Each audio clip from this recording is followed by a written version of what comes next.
Hello everyone, हमारे channel ईडब्ल्यूडी पर आपका हार्दिक स्वागत है। चलिए शुरू करते हैं आज की क्लास। आज मैं कवर करूंगी आपकी क्लास पे, ये हमारी हिस्ट्री की क्लास है, आपको पता है।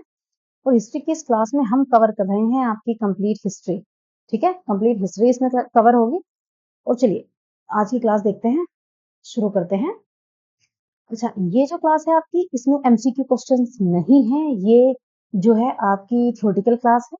ठीक है, इसमें क्या है, इंपॉर्टेंट जो फैक्ट्स हैं वो इसमें कवर किए गए हैं, केवल इंपॉर्टेंट फैक्ट्स।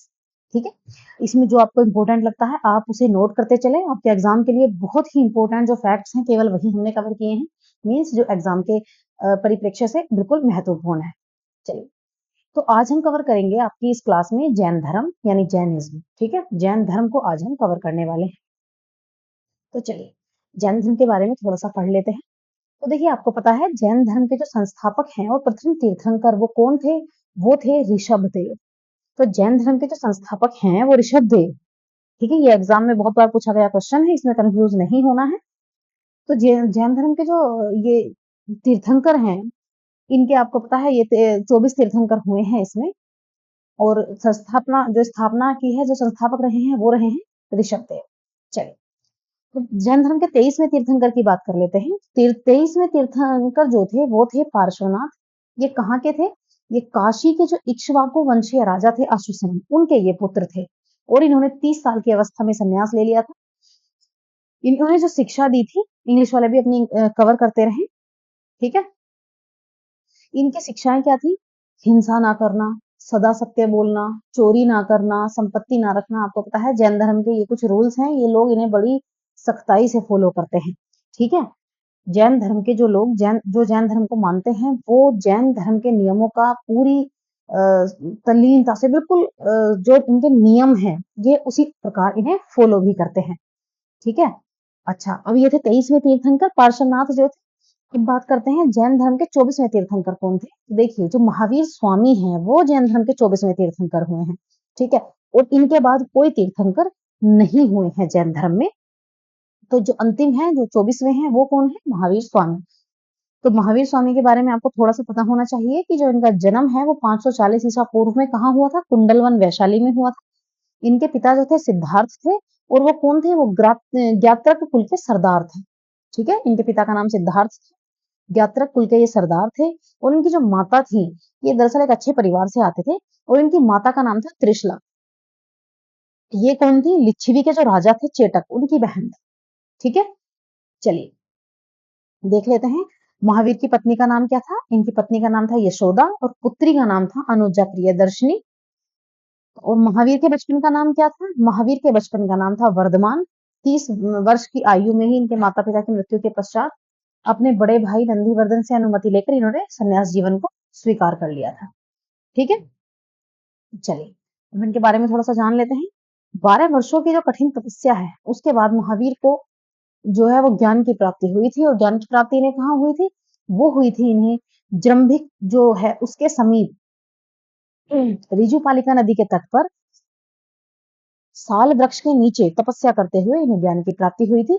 इसी समय से महावीर जिनका मतलब होता है विजेता, और अरहत अरहत का मतलब होता है पूज्य, और निर्ग्रंथ जो है निर्ग्रंथ का मतलब होता है बंधनहीन। ठीक है, तो महावीर तपस्या, जब उन्हें महावीर स्वामी की बात कर रहे हैं, तो जब इनको ज्ञान की प्राप्ति हो गई थी तो ये जिन, अरहत और निर्ग्रंथ कहलाए। ठीक है, चलिए आगे देखते हैं। महावीर ने, देखिए क्वेश्चन बहुत बार एग्जाम्स में पूछा जाता है और आपको पता होना चाहिए। महावीर ने जो अपना पहला उपदेश दिया था, ये आपका दिया था प्राकृत यानी अर्धमागधी भाषा में। ठीक है, प्राकृत यानी अर्धमागधी भाषा में इन्होंने अपना पहला उपदेश दिया था। और इनके अनुयायी जो थे वो मूलतः क्या कहलाते थे? निर्ग्रंथ उनको कहा जाता था। इनके अनुयायियों को, जो महावीर स्वामी के जो नियम थे, जो उनके वचन थे, जो उनको जो फॉलो करते थे, तो उन्हें निर्ग्रंथ के नाम से जाना जाता था। ठीक है, और महावीर के जो पहले अनुयायी थे वे कौन थे? ये इनके दामाद थे। इनके दामाद इनके पहले अनुयायी थे और उनका नाम था जामिल। ठीक है, चलिए आगे देखते हैं।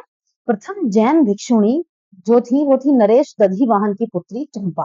ठीक है, ये महिला थी, यानी भिक्षु तो थे ही, तो इनकी जो जो महिला पहली भिक्षुणी बनी वो कौन थी? चंपा। और महावीर ने अपने 11 जो अपने शिष्य थे उनको 11 गणधरों में इन्होंने विभाजित किया था। ये कुछ ऐसे फैक्ट्स हैं जैन धर्म के जो आपको पता होना चाहिए। तो एक थे आर्य सुधर्मा। आर्य सुधर्मा अकेला ऐसा गंधर्व था जो महावीर की मृत्यु के बाद भी जीवित रहा और जो जैन धर्म का प्रथम थेरा या मुख्य उपदेशक हुआ। ठीक है, जैन धर्म की मृत्यु के बाद ये जैन धर्म का उपदेशक हुआ और इन्होंने जैन धर्म के जो उपदेश थे वो दिए आर्य सुधर्मा ने। और महावीर स्वामी जो हैं उनकी भिक्षुणी संघ की प्रधान कौन थी? चंदना। ठीक है, यानी इनके देखिए जैन धर्म में जब भिक्षा ली, मतलब क्या कहते हैं, जब सन्यास लिया तो इसमें केवल पुरुष ही नहीं थे, महिलाएं भी थी। ठीक है, तो महिलाओं की जो प्रमुख थी वो चंदना थी। ठीक है, महिलाएं भी भिक्षुणी यहाँ थी। अब बात करते हैं जो प्रमुख जैन तीर्थंकर थे और उनके प्रतीक चिन्ह। देखिए क्या है ना, यहाँ जो जैन जो इनके तीर्थंकर हैं उनको उनके प्रतीक चिन्हों से पहचाना जाता है। ठीक है, तो आपको यहाँ नाम दिए गए हैं और उनके प्रतीक चिन्ह दिए गए हैं कुछ। अब आपको वो देखने हैं क्योंकि एग्जाम से पूछ लिया जाता है कि नाम दिया जाए, दे दिया जाएगा तीर्थंकर का और पूछ लिया जाएगा कि ये इनका जो प्रतीक चिन्ह है वो क्या है। तो एक बार आपको थोड़ा सा देख लेना चाहिए। ठीक है, तो हम इसमें आपको कवर करा रहे हैं थोड़े मुख्य मुख्य। आपको पता है जैन धर्म के जो प्रथम तीर्थंकर हैं वो रहे हैं ऋषभ देव और उनका जो प्रतीक चिन्ह है वो किससे प्रदर्शित किया जाता है? सांड से। दूसरा है 18वें, दूसरे देख लेते हैं, दूसरे हैं अजीतनाथ, उनका क्या है प्रतीक चिन्ह? मीन। फिर बात आती है अरनाथ, ये 18वें रहे हैं, हाथी। संभव, संभव जो है तृतीय रहे हैं, इनका जो प्रतीक चिन्ह है वो घोड़ा रहा है। ठीक है, और संपार्श्व जो है वो सप्तम रहे हैं, इनका जो प्रतीक चिन्ह है वो है स्वास्तिक। और जो शांति है वो 16वें आपके तीर्थंकर रहे हैं और इनका जो क्या है प्रतीक चिन्ह है वो है हिरण। ठीक है, अगले हैं नामी। नामी जो है वो 21वें तीर्थंकर रहे हैं और इनका जो प्रतीक चिन्ह है वो रहा है आपका नीलकमल। ठीक है, अब बात करते हैं अरस्टी नेमी की। अरस्टी नेमी का नाम आपने काफी सुना होगा। अरस्टी नेमी जो है ये आपके 22वें तीर्थंकर रहे हैं। ठीक है, आपको पता है लास्ट तो महावीर स्वामी रहे ही हैं, परंतु आपको ये पता होना चाहिए, आप 23वां भी पूछ लिया जाता है एग्जाम में, 22वां भी पूछ लिया जाता है। तो जो अगस्ती नेमी है वो आपके 22वें तीर्थंकर रहे हैं और इनका जो प्रतीक चिन्ह है वो है शंख।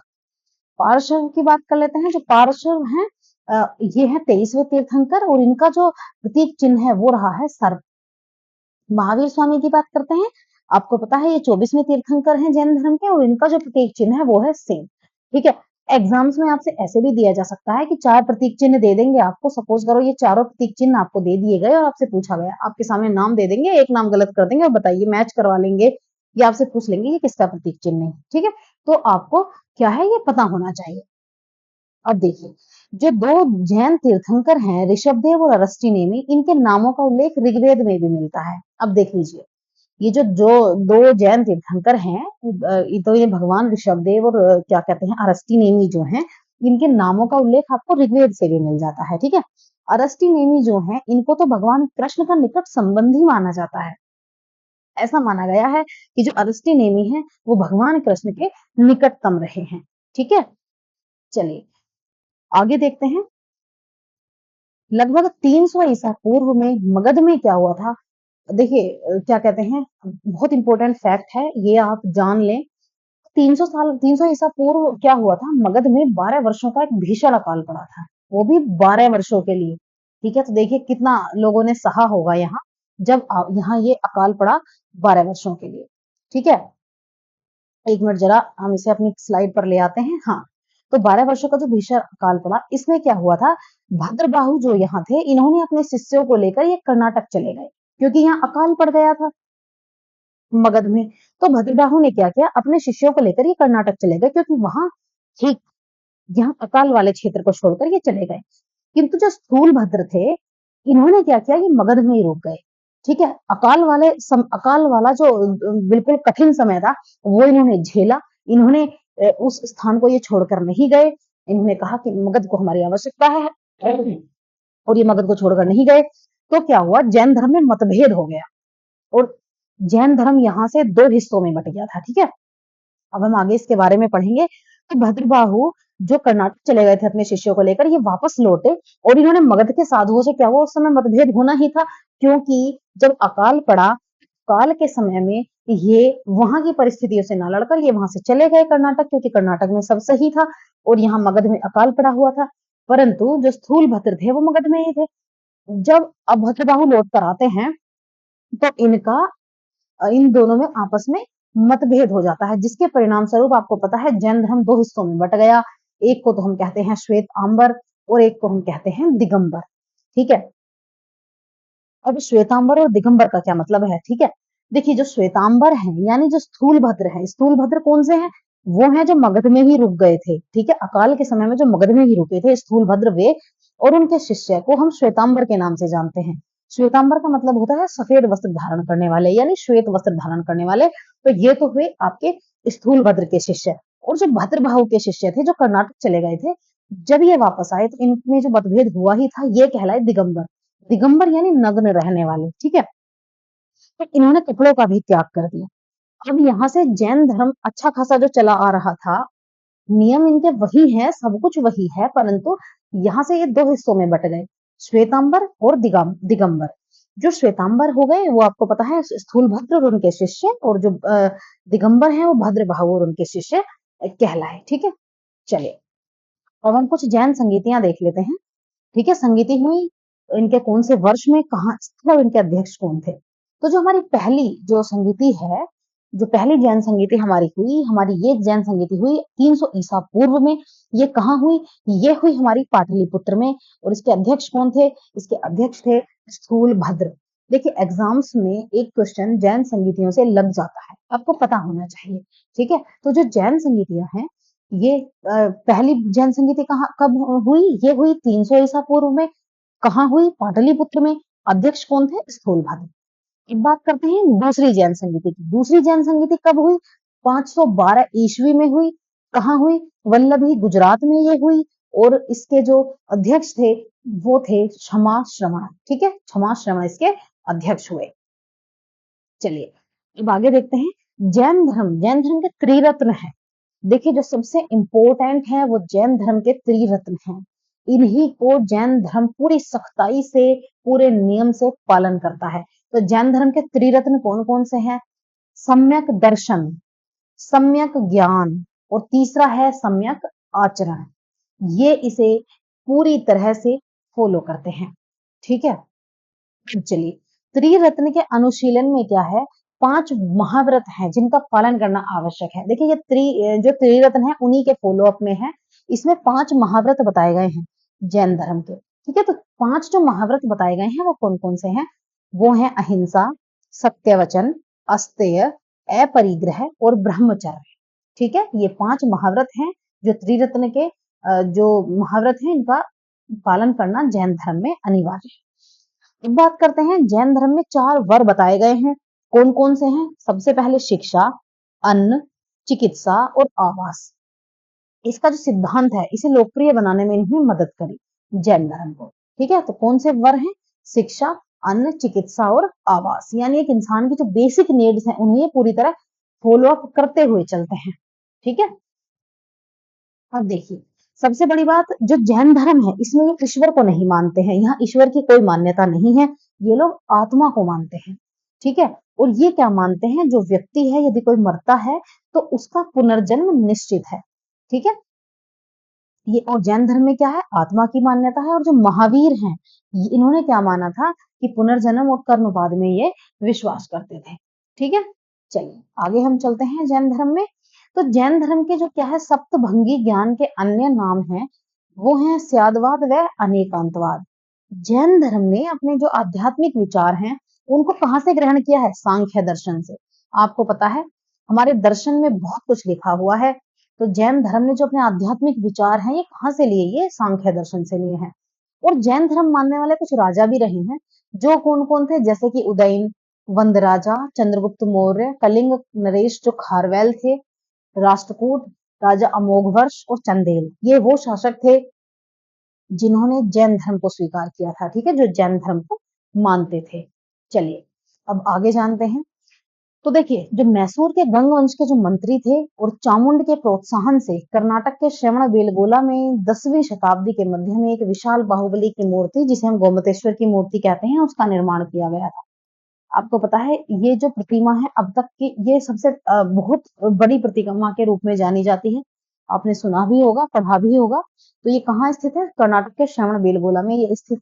10वीं शताब्दी में ये जो है मूर्ति ये बनी थी। ठीक है, इसे हम क्या कहते हैं? वैसे तो बाहुबली की या गोमतेश्वर की मूर्ति इसे कहते हैं। ठीक है, ये किस मुद्रा में है? इंपॉर्टेंट बात क्या है? ये है कायोत्सर्ग मुद्रा में। ठीक है, किस मुद्रा में है? गोमतेश्वर की मूर्ति, ये जो गोमतेश्वर की प्रतिमा है ये कायोत्सर्ग मुद्रा में है। अच्छा, इसमें क्या है?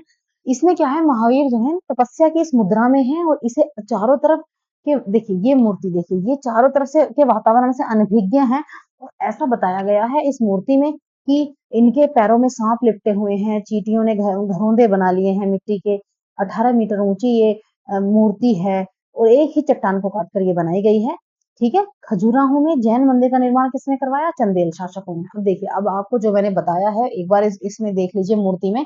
तो इन्होंने ये ऐसा बताया है कि यहाँ चींटियों ने घर बना लिए हैं, सांप लिपटे हुए हैं, मतलब ये अपनी क्या कहते हैं, श्रद्धा में, अपनी भक्ति में, इतनी अध्यात्म में, इतनी उससे लीन है कि इन्हें अपने आसपास के वातावरण का बिल्कुल ध्यान नहीं है। वैसे भी आपको पता है, जब इंसान करता है, अध्यात्म की तरफ जाता है और उसमें वो जब कहते हैं ना, जैसे योगा करते हैं तो अपने ध्यान में जब इंसान चला जाता है और जब वो बहुत गहरे ध्यान में चला जाता है तो उसे अपने शरीर का वो नहीं होता है।